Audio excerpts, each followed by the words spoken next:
birthday, sterilization, and banking like their newborn or infant na siya. When we say newborn, these are babies with umbilical cord. No, not umbilical cord. Okay. So we'll start off with preparing the milk na siya. Okay. So when preparing the milk, okay. So what are the materials that you need na siya? So during the assessment, by the way, I forgot. Okay. All of the materials is already prepared. So all you have to do is just demonstrate as to what procedure you will be given to you this year. So usually we start with preparing the milk. Okay. So the materials that you have in front of you is we have the powder milk. Then the scoop is inside of the powder milk this year. We have the glass. It could be calibrated glass or just regular glass. Then we have the funnel. We have the feeding bottle.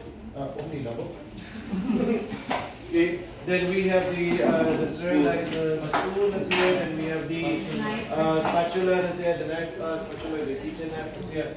Then I forgot the water.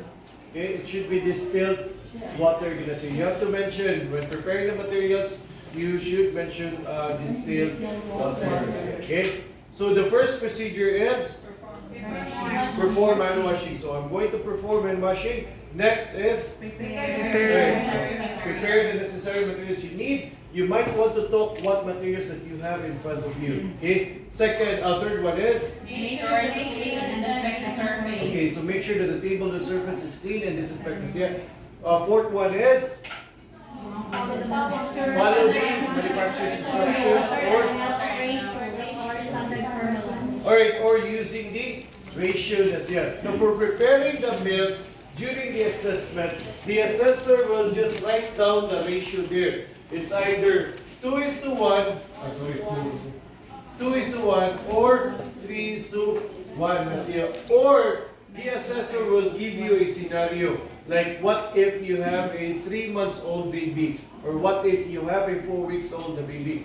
If the assessor will give you age of the baby, you have to follow the manufacturer's instruction.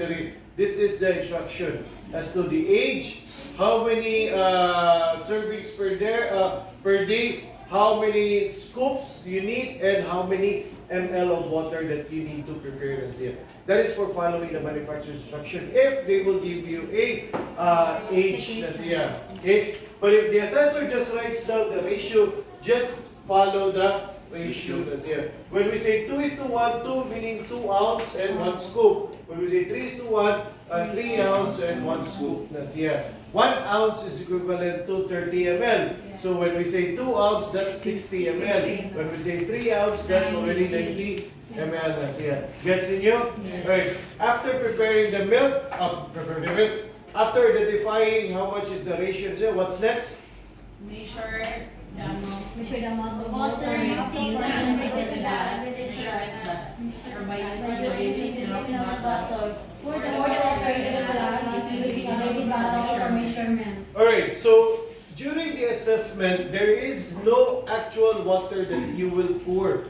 Okay, you just have to assume that you are pouring water na siya. Even for the milk. During sa pagklase ninyo is naamag itong water and milk, di ba? Yeah. But during the assessment, you don't need to use water and actual powder milk.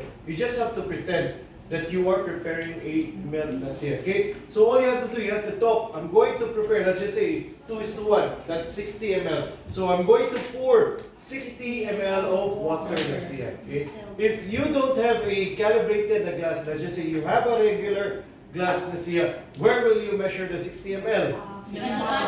Okay, from the feeding bottle, because your feeding bottle has a measurement as here. So measure the water from the feeding bottle, pour the water there 60 ml. Then after pouring the water, pour the water from the feeding bottle going to the glass as here.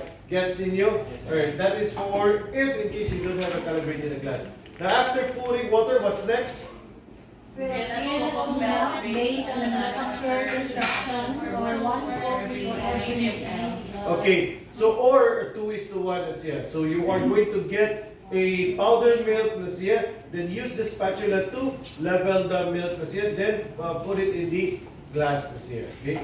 Once you are done putting the water and the milk on the glass, what do we do? Mix thoroughly. Sterilize Food.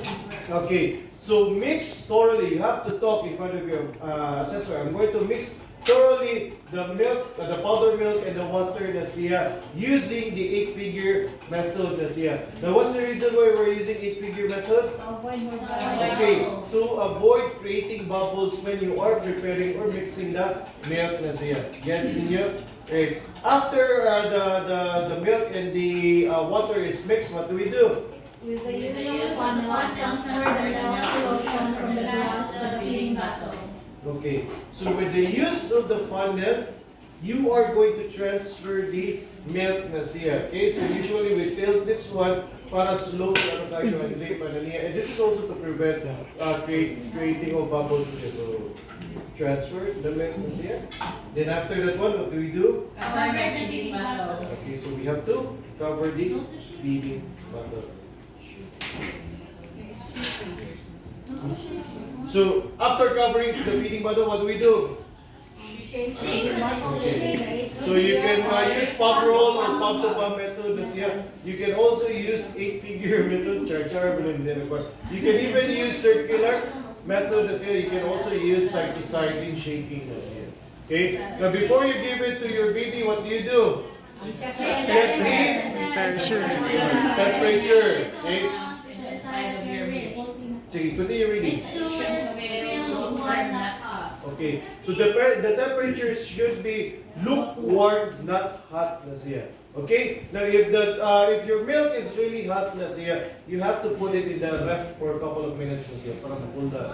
Okay, then during the feeding na siya, if in case the baby is not yet hungry na siya or will not drink the milk, you can store the milk in the refrigerator for about 2 to 3 hours. And if the baby will not drink the milk still, then throw away the milk na siya. If there is any leftovers, when we say leftovers, as you say, the baby drinks the milk but only halfway lang, okay, wala niya di human, then you have to throw any leftovers na siya. Yes? 3 hours. It's okay. Because it should not go in real life, in real one. Mm-hmm. Is it not consumable within 3 hours? 2 to 3 hours. 2 to 3 hours. Di siya pwede, after 2 to 3 hours, labay kita siya. But in reality, you know, Tinood. the mother will actually can I borrow the chair? Sorry. Sorry. Di, okay, sir. Naano naman sa kuwan?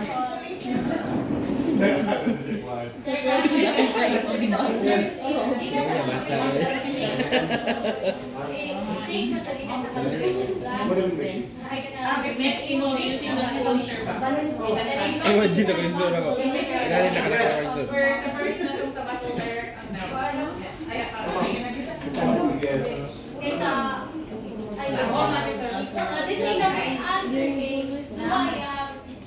Doon ka feeding bottle?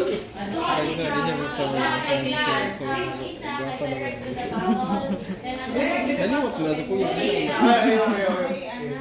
Magulang ka ni Kwan? Mas magulang ka ni Kwan, eh. Tigsuon ni mo? Baso din.